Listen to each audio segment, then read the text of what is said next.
सब भाइयों को फिर राधे राधे। अब फिर अपने लक्ष्य पे चलते।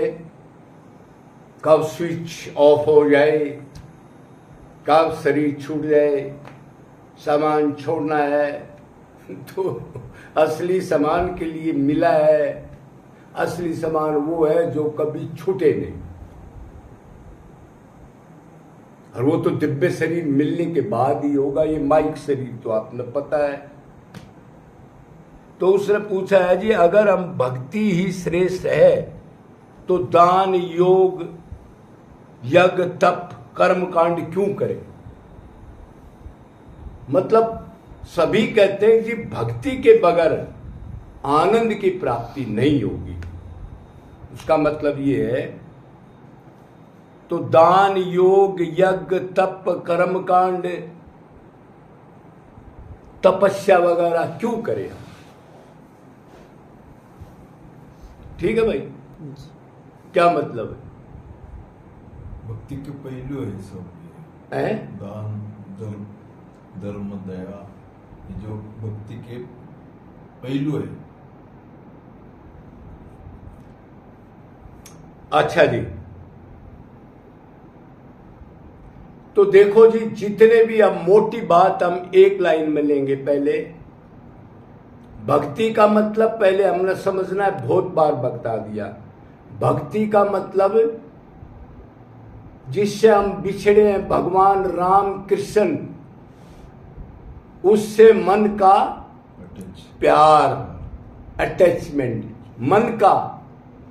ये बहुत गहरी बात है। मन का, मन का, मन का। जैसे हम देखते हैं माला टांग के, तिलक लगा के, और मन में कुछ सोच रहा है, परिक्रमा कर रहा है, वो नहीं। भक्ति कहते हैं मन से अपना जो है उससे प्यार करना, उसके लिए तड़फन होना, उसकी भूख होना, उसकी प्राप्त करने की इच्छा होना, एक वहम होना, वही मेरा है, वही चाहिए, चिंतन करना। भक्ति का ये मतलब है। तो अगर कोई भी कर्म हम करेंगे उसके साथ भक्ति नहीं होगी, मतलब भगवान को चाहने की मन में इच्छा नहीं होगी, और कर्म, वो चाहे धर्म भी नजर आता हुआ हमारे को, तो उन कर्मों का शुरुआत भी होगी, कर्म भी शुरू होगा, और फल मिलेगा, उसका भी एंड हो जाएगा।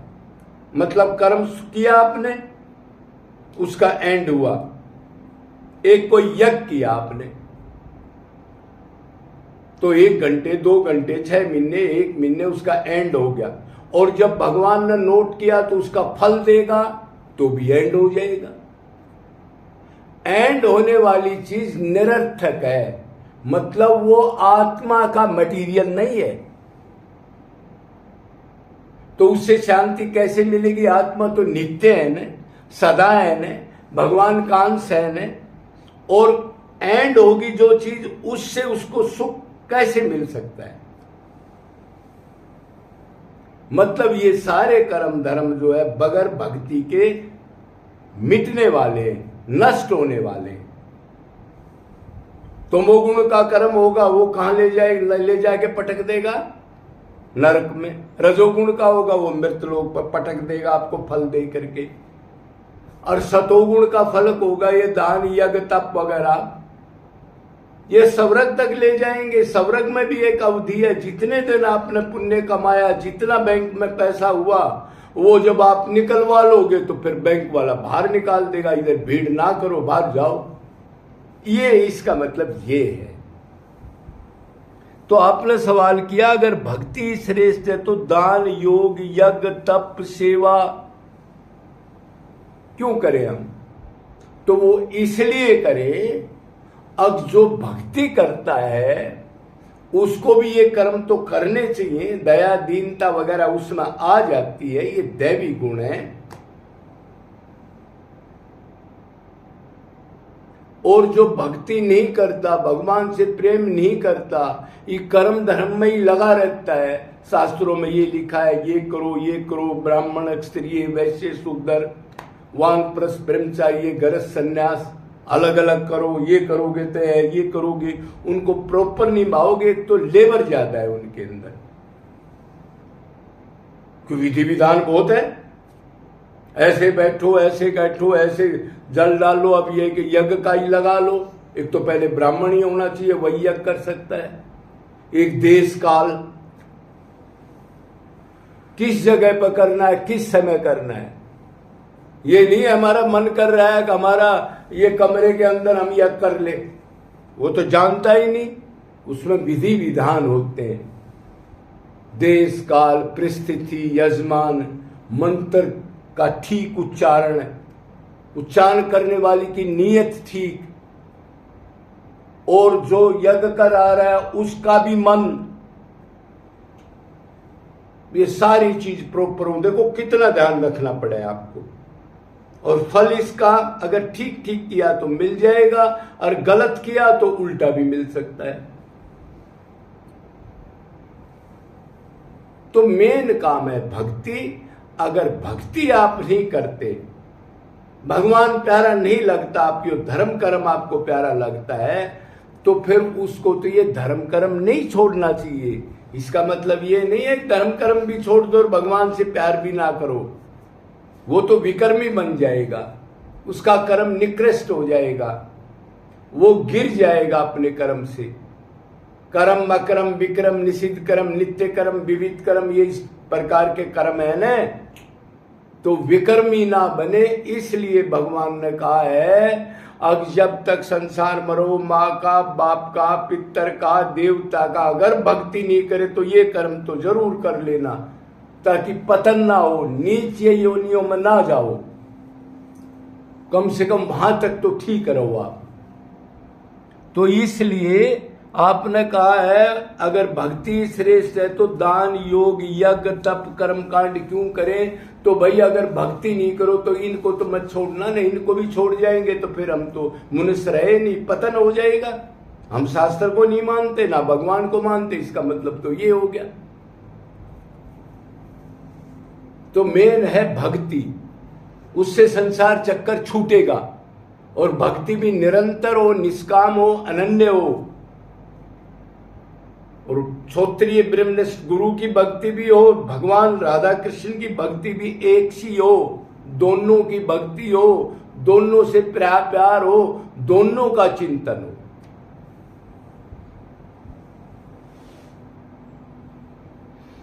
तो भक्ति ही श्रेष्ठ है, लास्ट में वही करनी पड़ेगी। अनंत जन्म बीत के कर्म कांड किए, कभी जेल में, कभी अंडे में, कभी पसीने में, कभी धरती फाड़ के पैदा होते रहे, दुख भोगते रहे, लेकिन ये समझ में नहीं आया मैं शरीर हूं, ये मेरे है।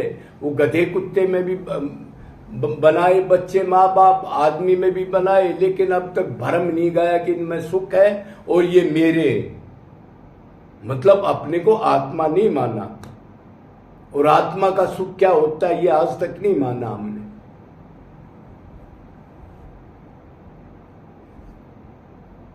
भाई हम भगवान से बिछड़े हैं ना, हम शरीर तो है नहीं, शरीर होते तो फिर ये शरीर सदा रहता, बदलता नहीं, बूढ़ा नहीं होता। इसकी तो रोज दुर्दशा हो रही है, जब हम गर्भ से निकले तब से मरने लग रहे हैं सारी चीज, आज ये खराब, आज ये खराब, आज ये खराब, फिर बिल्कुल खराब, फिर फूंक देते। तो हम तो आत्मा है ना, हम भगवान से बिछड़े हैं, अज्ञान में अपने को शरीर मानकर, शरीर के संबंधियों को अपना मान के उनमें मन लगा करके। तो हमने बैक होना है, उसके सम्मुख होना है, उससे प्यार करना है। मुझे शरीर इसलिए मिला है, ये काम तो गधे कुत्ते में भी करे थे हमने। औलाद के सोना, खाना, निंद्रा लेना, संभोग करना, क्या नहीं किया हमने। उसके बगैर शांति नहीं मिलेगी, असली घर जाना पड़ेगा। माँ में कम शरणम वर्ज, माँ में ये प्रपदंते माया में ताम तरनते थे। मेरे लिए गिड़गिड़ाना पड़ेगा, रोना पड़ेगा, चिंतन करना पड़ेगा, प्रार्थना करनी पड़ेगी निरंतर। सर्वेशु कालेशु मामनु समर, ये नहीं एक घंटा टीका बिंदी लगा लिया और 20-50 माला कर ली और दिन में फिर लगे रहे, धन का भी लालच, रिश्तेदारी का भी लालच, पिकनिक पार्टी का भी लालच। ये भक्ति कहाँ है? ये तो भगवान को पागल बना रहे। भगवान कह रहा है तेरे को डालूंगा बेटे, शरीर छूटने दे, तेरा शिकंजा तो मैं कसूंगा। तो इसलिए भक्ति श्रेष्ठ है और भक्ति के अंदर कोई रूल नहीं है। कहां बैठना है, कहां उठना है, नहा के करना है, बगैर नहा के करना है, व्रत रखना है, तीर्थ रखना है, बाल रखने हैं, कंठी रखनी है, माला रखनी है, कोई कुछ नियम नहीं। 2 दिन से नींद आए और लपेट लो, गंदगी लपेट लो। मन से भगवान का स्मरण करो भाई, उसी से हमारा संबंध है। गुरु ज्ञान असली दे देगा तो मन से स्मरण करो। आप बाथरूम में करो, हाँ बाथरूम में भी है, किचन में करो, किचन में भी है, गंदी से गंदी जगह पर भी है, कोई रूल नहीं। वो कहता है कोई अब मेरे को चढ़ाना, पत्ता हो, फूल हो, एक जल का एक छींटा, एक बूंद पानी चढ़ा दो,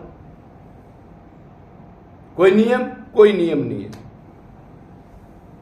रात को करे, बैठ के करे, लेट के करो, उल्टा लटक के करो, चलते करो, कोई नियम नहीं।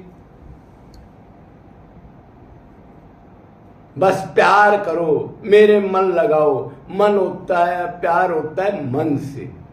इसलिए मैं भाव का भूखा हूं। मने मनुष्य नाम कारणन बंधन मोक्ष है। अनन्य चेता सत्यम यो मां स्मृति नित्य। अर्जुन बताओ मेरा भगत कौन है? हाँ जी बताओ। अनन्य चिंतन करता है मतलब मेरा ही चिंतन करता है, सत्यम सदा करता है, उसी को मैं सुलभ हूं, वही मेरा प्यारा भगत है। और कीर्तन नहीं करता, मत करो कीर्तन। चिंतन कर रहा है, हाँ कर रहा है। व्रत नहीं रखता है, एकादशी 100 बार मत रखो। चिंतन कर रहा है, कर रहा है। बस चिंतन करो, चिंतन करो। शरीर के चिन्ह नहीं लगाता मत लगाओ, इससे तो पाखंड फैलता है।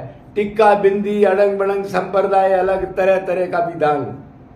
मन है ना, हाँ प्यार करो मेरे से। कुछ नहीं देखता भगवान।